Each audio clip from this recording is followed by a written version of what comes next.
गिबियावनो बयखौबो आंनि दिनैनि बे गोदान भिडिअ बरायनो लाग्रोबाय। दिनैनि भिडिअ आं लाबोदों आसाम पुलिस आरो जायखिजाया साख्रिनि आनजादफोराव फैथावना मेथ्सनि माखासे सोंलुफोर। दिनैनि भिडिअआ जागोन पार्सेन्टेज एबा जौखोन्दोनि सायाव। आसाम पुलिस आरो जायखिजाया साख्रिनि आनजादफोरावनो पार्सेन्टेज एबा जौखोन्दोनि सायाव गोबां सोंलुफोर फैनाय जोङो नुनो मोनो। बेखायनो पार्सेन्टेजनि सायावबो जोङो कनसेप्टखौ बुजिनांगोन। आङो दिनै कनसेप्ट हिसाबै लाबोनाय जादों।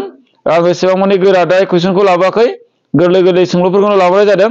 नोंथांमोनाल' भिडिअखौ जोबजासिम नायलांबानो जाबाय। दा कुइसन नाम्बार 1 दङ, एआ 500नि मादाव 360 नम्बर मोनोब्ला जौखोन्दो बेसेबां नम्बर मोनखो? माने जौखोन्दो हिसाबै बेसेबां नम्बर मोनगोन होननानै सोंदों आरो। गासै नाम्बारा बेसेबांनो 500, बेनि मादाव बेसेबां नाम्बार मोनदों? बियो 360 नाम्बार मोनदों नैबे एआ। होमबा बेसेबां नम्बर मोनखो होननानै सोंदों। माने पार्सेन्ट होननानै बुङोब्ला जों माखौ बुजियो? पार्सेन्ट माने जौसेनि मादाव एबा जौखोन्दो हिसाबै बेसेबां बेखौ बुजियो। पार्सेन्ट माने जौखोन्दो होननानै बुङो एबा जौसेनि 100नि मादाव बेसेबां बेखौ बुजायनाय जायो। दा नैबेहाय 500नि मादाव 360 मोनोब्ला 500नि मादाव बेसेबां नम्बर मोनदों? बियो 360 नम्बर मोनदों। बोखावखोन्दो हिसाबैबा बेबायदि जागोन। दा बोखावखोन्दो हिसाबै बेबायदि जाबाय। दाना बेजों मा सानजाबनांगोननो? जौसे सानजाबनांगोन। मानो जौसे सानजाबनांगोन होनना बुङोब्ला जोङो मा दिहुननांगौ? पार्सेन्ट दिहुननांगौ। पार्सेन्ट दिहुननांगौ नालाय जौसे सानजाबनांगोन। बाहाय पार्सेन्ट जागोन। होमबा जों मा खालामनो हागोन? दाना 0खौ 0 जों दानो हागोन, 0खौ 0 जों दानो हागोन। होमबा 360खौ 5 रानबाबो जाबाय डाइरेक्टनो। 360खौ 5 राननानै मा मोनगोन? बेनो एन्सार जागोन। दा 360खौ जोङो जुदि 5 राननांगौब्ला 5 सानजाब 7 मा जागोन? 35 जागोन। लाथिख' फैबाय, 1 फैबाय, 5 सानजाब 2 10 जागोन। होमबा मा जागोन? 72 जागोन। होमबा पार्सेन्ट हिसाबै माने 72% जागोन। 500 नाम्बारनि मादाव जुदि 360 नाम्बार मोनोब्ला बे बेसेबां मोनदों? बियो 72% मोनदों। बियो माने 72 जौखोन्दो मोनदों। नोंथांमोना बुजिखागोनानो, गोरलैसोखा। दा कुइसन नाम्बार 2 दङ, पिनि पि पार्सेन्टआ 64 जायोब्ला पिनि माना बेसेबां होननानै सोंदों। माने पिनि पि पार्सेन्टआ 64 होननाय दङ। होमबा बे पिनि माना बेसेबां जागोन बेलाय? बेखौ दिहुननांगौ। आङो पार्सेन्टनि सायाव गोबां भिडिअफोर लाबोखांबाय। नोंथांमोना नायाखैबो जानो हागौ। आङो बेखायनो नैबे भिडिअखौ लाबोबावनाय जाबाय पार्सेन्टनि सायाव। नोंथांमोना जोबजासेल' नायदो। दा पिनि पि पार्सेन्टआ 64 जायोब्ला माने ओरैबायदि जादों। पिनि होननाय लोगो लोगो पिनि जायगायाव सानजाबोबाय जोङो। माने नि होननाय लोगो सानजाबोनाय हायो। सानजाबोनो हायो। पिनि पि पार्सेन्ट होननाय लोगो लोगो मा जादों? बियो 100आव पि होननाय जादों। बियो जौसेनि मादाव पि होननाय जादों। बे पि पार्सेन्ट माने बे मा होनाय दङनो? 64 होननाय दङ। होमबा पिनि मानखौ जोङो दिहुनगोन। दाना ओरैबायदि दिहुनसिगोन। दाना पिजों पि सानजाबनो हायो। माने बेबो गोजौनि बेबो गोजौनि, गोजौजों गोजौजों सानजाबनो हायो। सानजाबा पिजों पि सानजाबा मा जागोन? बियो पि स्कुवेर जासिगोन। दाना बिसोर मा जाना दंमोन? राननाय जानानै दंमोन। राननाया समान समान सिनबारबा सानजाब जाहैयो। जों बेखौ बयबो मिथिगौ। राननाया मा जाहैयो? समान समान सिनबारबा सानजाब जाहैयो। होमबा 100जों 64जों सानजाबा 0 मोनो नालाय, बेखायनो डाइरेक्ट 0 मोननो होखानो हागोन जोङो। होमबा 64जों 1जों 64 जाबाय। होमबा 6400 जाहैबाय। दाना पि स्कुवेर जाबाय। पि स्कुवेर होननाय लोगो लोगो मा जादों? माने स्कुवेरा थांबा बर्ग जाहैगोन एबा 64 100खौ जोङो बर्ग रोदा दिहुननोबो हायो। दा ओरैबायदि जासिगोन। बेथ' पि स्कुवेर जाबाय दे। दाना बाहा 64नि बर्ग रोदाया मा? 64नि बर्ग रोदाया जाहैबाय 8। मा जागोन? बे 0 मोननै दं नालाय 0 मोनसे होनो हागोन। 80जों 80 सानजाबा मा जागोननो? नैबे 64खौ 6400खौ मोनगोन। माने 0जों 0 होबाय, 8 सानजाब लाथिख' लाथिख' 8 सानजाब 64 बेलायनो मा जागोन? होनबा बाहाय 80 स्कुवेरजों बेबायदि होनो हागोन। माने 80जों 80 सानजाबा 6400 जागोन। दा 6400 जायोबा स्कुवेरजों स्कुवेर दानलायनो हागोन। होमबा पिनि माना बेसेबां जागोननो? 80 जागोन। होमबा बिनि एन्सारा मा जागोन? अपसनफोरनि गेजेराव अपसन बि। अपसन बिआ जासिगोन बिनि थार फिननाय। कुइसन नाम्बार 3 दङ, वाइनि 80%आ एक्स जायोब्ला एक्सनि बेसेबां जौखोन्दोआव वाइ? थारमाने वाइनि 80%आ एक्स जायो। होमबा एक्सनि बेसेबां पार्सेन्टआ वाइ जागोन? दाना बेखौ सोंदों। वाइनि 80 जौखोन्दोआ मा होनो? एक्स जाहैगोन। एक्सनि मान मोनहैगोन आरो। होमबा एक्सनि बेसेबां जौखोन्दो जायोब्ला बे वाइनि मान जाहैगोन? दाना बेखौ दिहुननांगौ। दा जोङो बेखौ फर्मुला बाहायगोन, माने लजिक बाहायगोन आरो। लजिक माने ओरैबायदि जागोन बियो। वाइनि होननाय लोगो लोगो जों वाइ इन्टु मा जागोन? नि होननाय लोगो लोगो 80% माने 100आव 80 समान समान मा जायोनो x जायो दाना x नि बेसेबां जौखोन्दोआ y बेखौ दिहुनगोन दाना बेनिफ्रायनो जोङो दिहुननो हागोन दा ओरैबायदि खालामनो हासिगोन दाना बेखौ मा खालामनो हागोन बेखौ गोरलै महराव लाबोयोबा जोङो 20 जों रानोबा 20 जों जुदि रानोबा 20 सानजाब 3 जागोन बियो 20 सानजाब 3 मा जायोनो 20 सानजाब 3 सरि 20 सानजाब 4 जागोन बियो 20 सानजाब 4 20 सानजाब 4 80 ओमफ्राय 20 सानजाब 5 जौसे जागोन बा 4/5 जासिगोन बियो दा ओरैबायदि जासिगोन दाना जोङो नैबेखौ मा खालामनो हायो बे x आ ओरै फैबा बेयो मा जाफैगोन बियो राननाय जाफैगोन ओमफ्राय बियो ओरै थांगोन आरो बारलांगोन होमबा बेयो सानजाबा समान समान राननाय जाहैयो ओमफ्राय जुदि बोखावखोन्दोआव दंखायोबा बियो उल्था जाहैयो सोलायहैयो थारमाने y/x ओरै लिरफैनो हागोन जोङो x आ गाहायाव फैगोन ओमफ्राय समान समान बेखौ जुदि सानजाबनिफ्राय जुदि राननायाव ओरै लाङोब्ला समान समान बारहोयोब्ला थास्लायनि दोरोम बाहायगोन जों बाहाय थास्लायनि दोरोम माने ओरैबायदि जागोन नैबे 4 आ गाहायाव फैगोन 5 आ गोजौआव थांगोन माने थानाय जायगाया सोलायलायगोन आरो बेबायदि जायो सानजाबनिफ्राय जुदि बोखावखोन्दोखौ समान समानसिन बारहोयोब्ला बेबायदि महराव थाङो बेखौ गोसोआव लादो दा ओरैबायदि जासिगोन बे दाना बेहाय मा दिहुननांसिगोन दाना y/x दाना मा दिहुननांगौनो पारसेन्ट दिहुननांगौ दाना पारसेन्ट दिहुननांगौखाय मा खालामनो हायो जोङो 5/4 जों मा सानजाबगोन दाना 100 सानजाबजोबगोन पारसेन्ट दिहुननांगौ नालाय 100 सानजाबजोबनो हायो दाना 100 सानजाबोब्ला मा जागोन दाना दा जोङो दानलायोब्ला बोरै जागोन दाना नायनो होमबा दानलायोब्ला बोरै जागोननो 10 खौ 100 खौ जोङो 4 रानोबा 25 जागोन 25 जों 5 सानजाबा मा जागोन y/x समान समान मा जागोन 25 जों 5 सानजाबा 125 जागोन 125% दा x नि मा दंलाय x नि बेसेबां जौखोन्दोआ y होनदों नालाय x नि बेसेबां जौखोन्दोआ y नो 125% आ y जाहैबाय x नि बेसेबां जौखोन्दोनो x नि बेसेबां जौखोन्दो नालाय y आ 125% जासिगोन बा एन्सारा मा जागोन 125% बेनो जासिगोन बेनि थारफिननाय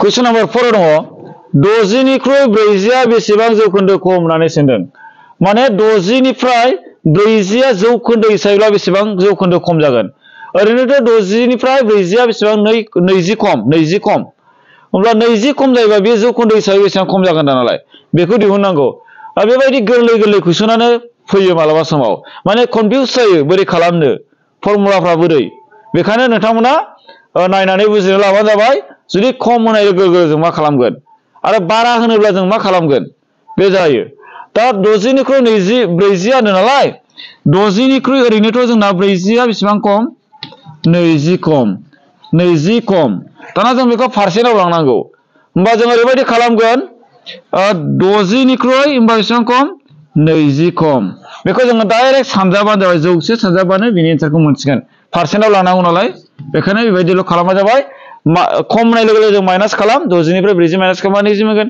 होमबा 60 नि बेसेबां जागोन 20% खम जागोन 60 नि मादाव 20 खम जागोन थारमाने पारसेन्ट होनब्ला 60 नि मादाव 20 खम जागोन ओमफ्राय पारसेन्टआव लांनांगौ हिसाबै मा सानजाबनांगोन 100 सानजाबनांगोन जौसे सानजाबनो होनांगोन होमबा जों ओरैबायदि जासिगोन बे एन्सारा 0 खौ जों 0 जों दाननो हायो 20 जों 10 जों सानजाबा 200 जागोन गाहायाव मा जागोन 6 जागोन दाना 6 जाबायबा गाहायाव आरो बेखौ जोङो गोरलै महराव लांबावोबा मा जागोन बेखौ 2 रानबा 3 जागोन बेखौ 2 रानबा मा जागोन 100 जागोन माने 200 खौ 2 रानबा 100 ओमफ्राय 6 खौ 2 रानबा 3 जागोन गोरलै महराव लांगोन जोङो मानोना बेबो गोरलै महराव लांनाय दङ दा जों ओरैबायदि जासिगोन दाना होमबा जोङो रानलायनोसै 100 खौ 3 जों राननानै मा मोनो बेनि एन्सार जासिगोन 100 खौ माने 3 जों राननांगौ 100 खौ मा जागोन दाना 3 सानजाब 3 9 जागोन दानख'बा लाथिख' फैबाय 1 फैबाय 3 सानजाब 3 मा जाहैबाय 9 जालायबाय दानख'बा मा जाबाय 1 फैलायबाय दाना बेखौ मायाव दोननो हायो गलाय गथाय बोखावखोन्दोआव दोननो हायो गलाय गथाय बोखावखोन्दोआव दोनोबा मा जागोन नैबे रानग्राया गाहायाव फैगोन बियो 3 आ ओमफ्राय राननानै मोननाय 33 आ गेजेराव थागोन ओमफ्राय आद्रा 1 आ गोजौआव थागोन होनबा 33 1/3 जागोन होमबा बिनि फिननाया मा जागोन 33 1/3 होमबा बिनि फिननाया अपसनफोरनि गेजेराव अपसन C आ जासिगोन बिनि थार फिननाय दाना कुइसन नाम्बार 5 दङ 60आ 40निख्रुइ बेसेबां जौखोन्दो बांसिन होननानै सोंदों दाना 60आ 40निख्रुइ बेसेबां जौखोन्दो बांसिन होननाय लोगो लोगो जोंना फर्मुलाया मा फैगोननो बांसिन जानाय लोगो लोगो जोंना मा जागोननो 40निफ्राय माने 60आ बेसेबां बांसिन बेखौ जों नायगोन 40निफ्राय 60आ बेसेबां बांसिन दयना मामोन 60निफ्राय 40आ बेसेबां खममोन दाना बांसिन होननाय लोगो लोगो जोंना प्लास जागोन बेयो 20 पास खालामनांगोन जों मिथिखायो माने 40 जों जोङो 20 दाजाबा 60 मोनो दाना 60निफ्राय 40 दानख'यो 20 दानख'योबा 40 मोनो बेबायदिमोन बेबायदि जादों प्लास होननाय लोगो लोगो बेबायदि बांसिन होननाय लोगो लोगो होमबा जोंना मा जागोन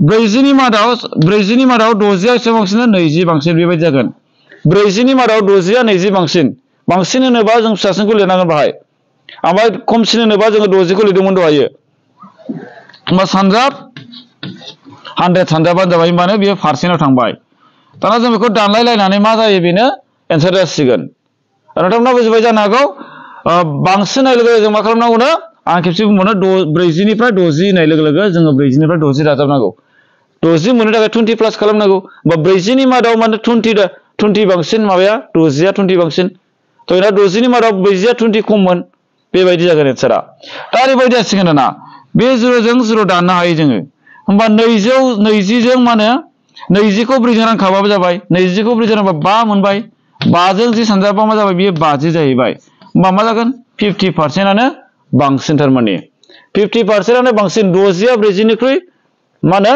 50% बारा होमबा बिनि एन्सारा मा जागोन अपसनफोरनि गेजेराव अपसन सि आनो जाहैबाय बिनि थार फिननाय दा कुइसन नाम्बार 6 आ दङ आं एग्जाम्पल हिसाबै मोनसे लाबावनो दहायनि बायदि एखेयानो बियो आलुनि बेसेना 16 रांनिफ्राय खमायना 12 रां जाबाय बेसेबां जौखोन्दो खमायखो दाना आलुनि बेसेना सिगाङाव 16 रांमोन दाना उनावहाय 12 रां जाहैबाय होमबा पारसेन्ट हिसाबैबा बेसेबां रां खमायखो दाना बेसेबां जौखोन्दो खमायखो बेखौ सोंदों दहायनि बायदि एखे 16निफ्राय 12 खमायदों थारमाने बाहाय आलु होननानै मोनसे लिरदेरनाय जादों दा आलुनि बेसेनखौ बुंदों आरो दा 16निफ्राय जुदि 20 खमायनाय होननाय लोगो 12 रां जानाय लोगो लोगो बेसेबां खमायखो दाना 16निफ्राय 12 रां जानाय लोगो लोगो बेसेबां खमायदों बियो 4 रां खमायदों 4 रां होमबा 4 रां खमायदोंबा बेसेबां जौखोन्दो खमायखो दाना बेखौ जोंनो नांगौ दा ओरैबायदि जागोन 16निफ्राय होननाय लोगो लोगो 16आ गाहायाव थागोन 16नि मादाव 4 रां खमायबाय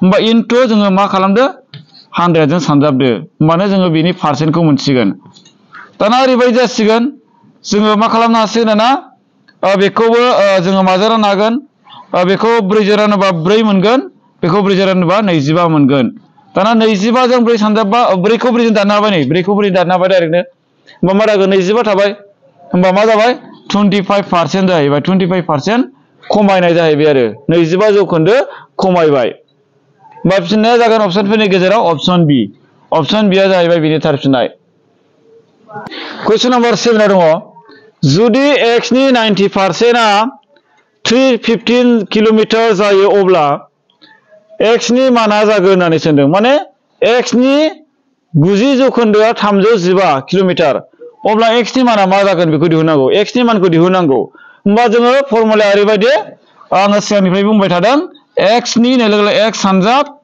90% होननाय लोगो लोगो माने 100आव 90 होमबा समान समान बेसेबांनो 315 बेबायदि होमबा दाना x नि माना दिहुननांगौ दाना x नि माना बेसेबां जागोन जों बेखौ दिहुननो हायो दाना ओरैबायदि दिहुनगोन दाना x खौ होबाय दाना नै मा खालामनांगोन 0 जों 0 दाननो हागोन होमबा 0 जों दाननोबा मा जागोन 9/10 दागोन बाहाय 9/10 आ जुदि सानजाबा समान समान सिनबारबा राननाय जाहैयो राननाय जायोबा आं दहायनो बुंखादों माने जोंना बे थास्लायनि धोरोम बाहायो माने नैबे 315खौ सानजाबहैफिनोब्ला राननायखौनो सानजाबहैफिनोब्ला मा जागोन सानजाबखौ सानजाबहैफिनोबा बेजों सानजाब जाना दंमोन नालाय x जों 9/10 आ बेखौ जुदि सानजाबावनो लांफिनोबा मा जागोन बे 10 आ गोजौआव थांनानै नैबे 9 आ गाहायाव फैगोन बेबायदि जागोन बेखौ गोसोआव लाबानो जाबाय दाना उनावहाय जोङो मा खालामगोन बेखौ सानजाबनायखौ जोङो मा खालामनो हायो दानलायलायनो हायो जोङो रानलायलायनो हायो जोङो जुदि बेखौ जुदि 3 जों रानोबा मा जागोन बियो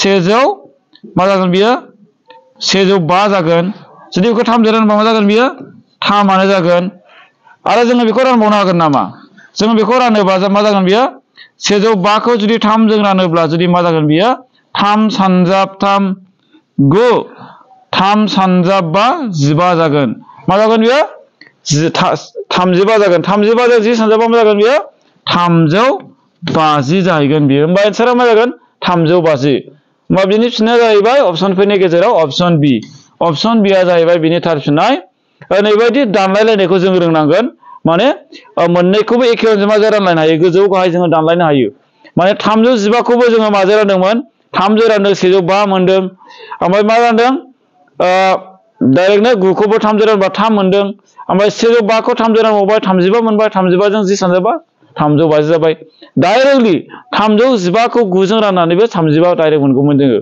बेबायदिबो जोङो दिहुननो हागौमोन उनाव सानजाबा बेखौ मोनबाय दिनैनि भिडिअआ बेखिनियानो भिडिअखौ जोबजासे नायनायनि थाखाय साबायखर आरो उननि भिडिअआव लोगो मोनलायफिनगोन भिडिअखौ मोजां मोनोबा लाइक खालामबानो जाबाय लोगोफोरनो शेयार खालाम आरो चेनेलाव जुदि गोदानबा चेनेलखौ साबस्क्राइब खालामबानो जाबाय गोजोनथोंसै थेंक इउ